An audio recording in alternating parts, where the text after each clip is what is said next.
Steroids.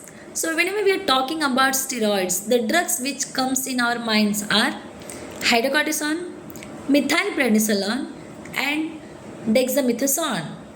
But which one should be given to the patient in which condition, that is more important.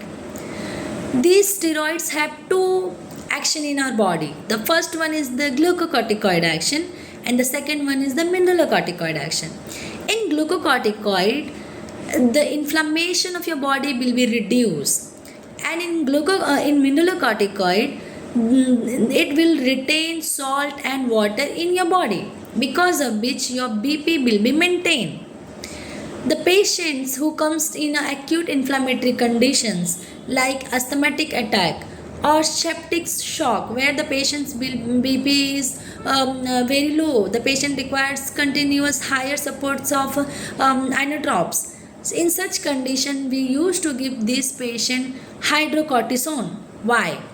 First, because of its action of anti-inflammatory. It is, and at the same time, it has mineralocorticoid action also. It gonna reduce the inflammation.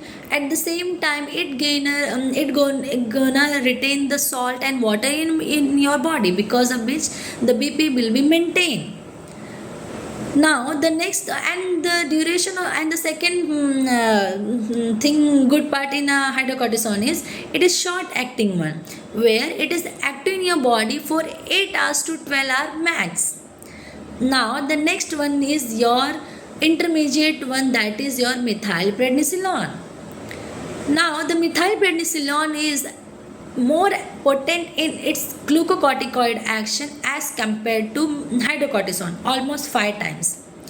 So if you remember, in COVID time, we used to give patients methylprednisolone on 4 to 7 days of their onset of symptoms. Why? Because its anti-inflammatory action was more potent as compared to hydrocortisone, and that's why we were giving these patients methylprednisolone.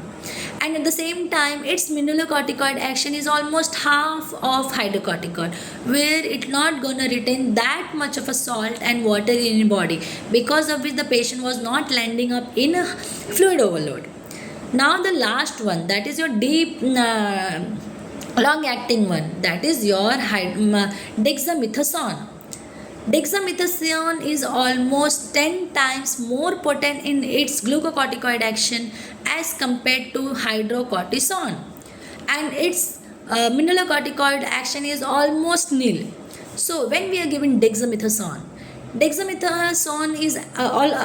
dexamethasone is active in your body for almost 36 hours to 48 hours, 50 hours.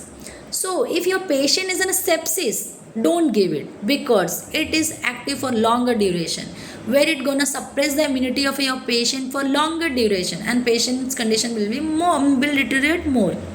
So when you should give dexamethasone, when the patient comes to you with